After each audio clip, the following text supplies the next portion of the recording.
Hello and welcome to a new video. In today's video we're going to take a look at the top 10 buff Pokemon to build for the Open Ultra League. I saw a lot of comments under my Great League videos before the season that they want to see something for the Open Ultra League as well.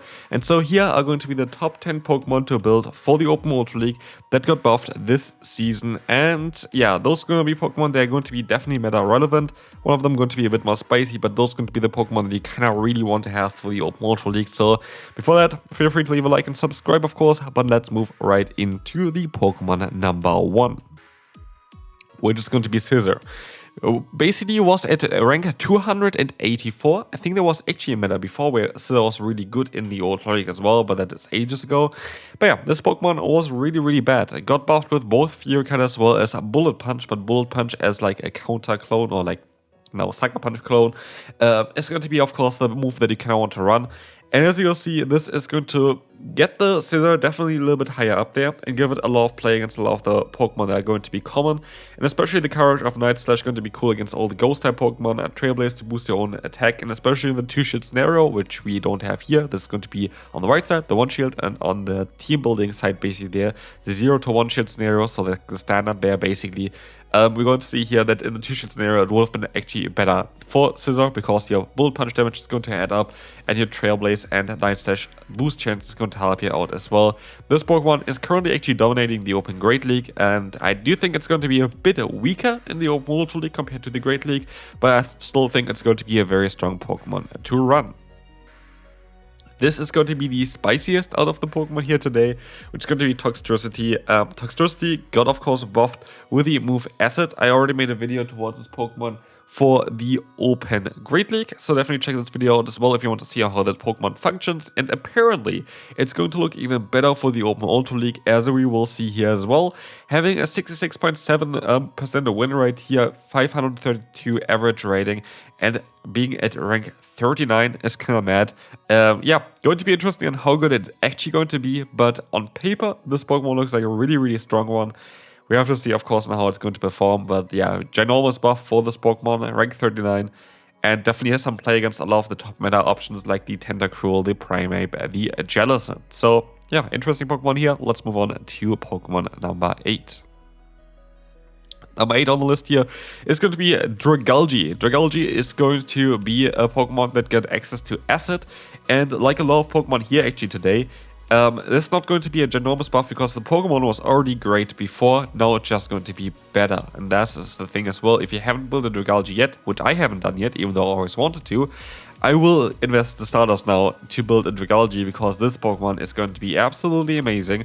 Getting up to rank 35 here, and well, it doesn't really look that crazy good on paper. When you actually play it, I do think it's going to be an amazing Pokemon because it was already a very strong Pokemon beforehand.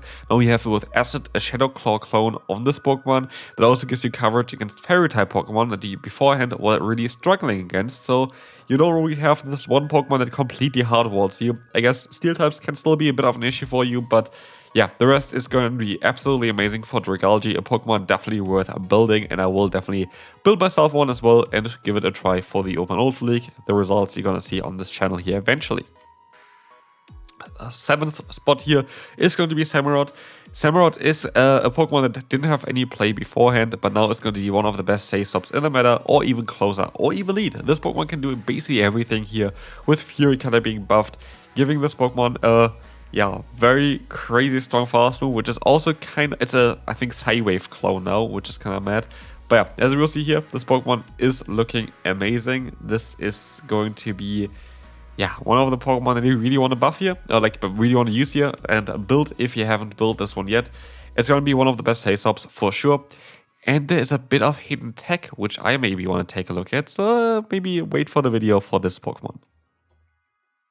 Credilli is going to be next here, and again, it's kind of on the list of Pokemon that were already good before, and are just going to be a little bit better. We're going to have here Bullet Seed beforehand, but now we're going to run Acid, and Acid is going to be, again, a Shadow Claw clone, which is going to help this Pokemon out a tiny bit, but it was already so strong before that it climbs quite a bit again here as well, and it's just one of the Pokemon that, if you haven't built this one yet, you really want to build it. I think you need a Hundo for it as well, fully XL, but it is definitely worth it. Acid, Rock Tomb, and Grass Knot is a great combination on this Pokemon. Yeah, definitely the best fossil Pokemon, and yeah, we can move on to Pokemon number 5 on the list here, which is a Lostheart. And this Pokemon here got access to Exeter, but this is going to be a special case because it was already so good before. Exeter in theory makes it better, as you're going to do more damage in neutral scenarios, but Shadow Claw is the better fast move based on the type itself. Like Ghost typing is better than Bug typing offensively as well. And what we will see here is that actually the average rating decreases, the win rate decreases, but I still think it's going to be worth it. I still think that Fury Cutter is most likely going to have a lot of play against a lot of Pokemon. We just have to see how it's going to go. But even if not, Shadow Claw Lostheart always going to be there and always going to be a very solid option. But yeah, being a rank 13 now with Fury Cutter, it's interesting to see that this Pokemon actually decreased in terms of what it can do, which is weird. But anyway, this might be something to take a look at as well. Let's move on though to Pokemon number 4 on this list. Tentacruel. Got access to Poison Sting, which nobody really cares about because Pokemon already had Acid before and Acid got buffed, and Acid is such a good move that it's going to be better than Poison Jab. It does, I think, a tiny bit less damage than Poison Jab, correct me if I'm wrong, but I'm fairly certain it does, like, I think 1 less damage than Poison Jab or something, but generates a bit of energy more, and having a bit of more energy generation with a move like Scald that can drop the opponent's attack, I think at a 30% chance. And actually, Scald doesn't really show perfectly on PvP Poke because, of course, if you actually play this Pokemon, you can have a Scald debuff on the first Scald that you have. You cannot have this on the PvP Poke calculations. I think they have it on like every third Scald actually only give you a debuff. So this is an underestimate of what this Pokemon actually can do. And that is kind of mad. So yeah, Tentacruel going to be most likely the Pokemon that you want to build. I can't see like a reason why you don't want to have this Pokemon. Yes, there's going to be one Pokemon that's going to be very problematic for that, but still it is going to be such an important Pokemon to have. Definitely get one and definitely use Acid. Moltres is cool. Moltres definitely gets a big buff here as well, as Fly is just going to make you a bit more, viable for a lot of the matchups, going to make it more safe for you. It is a good buff for this Pokemon for sure. Again, this Pokemon was very good before already. Like, it's not going to make this Pokemon rank 1 in the world because you're just going to have Fly on this Pokemon, no. But it's going to be making this Pokemon way more better, like way more balanced, because you don't have to go for the Brave basically to do a lot of damage.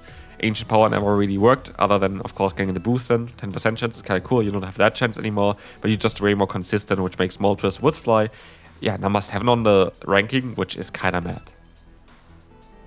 Just a bit higher is going to be Fortress though. Fortress has access to Volt Switch and was already very, very good in this meta. Turns out that if you give it Bug Bite, it's going to be even stronger here, as we will see already, it being now number 5.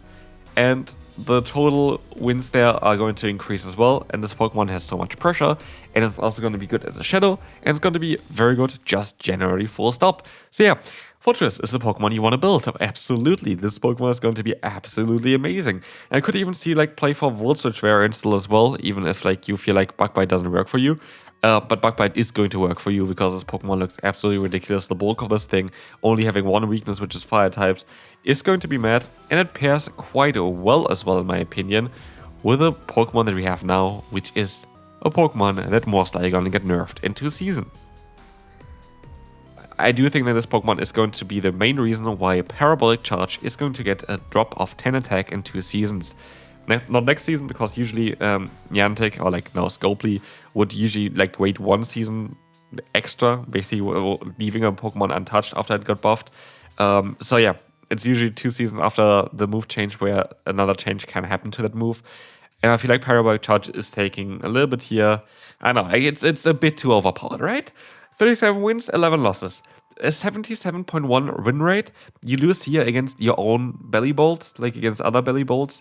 Primeape, just barely. Credilli, I guess, could be a bit more of an answer to it. Zygarde, for sure, because it's a ground type. And Cobalion, just because Sucker Punch is resisted. I think in the 2-shield scenario, Cobalion doesn't stand a chance against Belly Bolt either. I don't even know what to say about this Pokemon. It looks absolutely broken. And you don't even need that many XL Alchemy for it either, so like a lot of people are going to have access to this Pokemon. So basically, what is the issue with this Pokemon as well is it's gonna force you to have a ground type on every single team that you run. There is not really a way around it. And that is kind of a bit sad. Yes, you could go for Dragon types. Oh yeah, let's go for Giratina. Oh no, the Fast move is going to be super effective against you. Let's go for Dragonite. Oh no, the Charge moves are going to be neutral against you. Yeah, you can go for Goodra, but is Goodra actually going to be able to win this one? I don't know. Best Dragon type to answer you is going to be Hydreigon or Como. It is awkward. Like, it is awkward. Bellybolt is just a bit too strong for the open Ultra League because this Pokemon has already insane bulk, of course, a bulk here, as this Pokemon can even boost its own bulk up again. It's mad. I don't know. Let me know down below. Do you think that Bellybolt is a bit too broken? In my opinion, absolutely. And it's most likely the reason why Parabolic Charge is going to get a damage decrease in 2 seasons from now on, not the next one, but the one afterwards. Or we see another increase of Dragon types or Ground types, or I actually don't know. But anyway, Ground types already are really good though. Like, they have a good fast move with Mud Slap. I don't know. As for this, hopefully you enjoyed this video. If you did, feel free to leave a like, and I will see you then. Bye bye.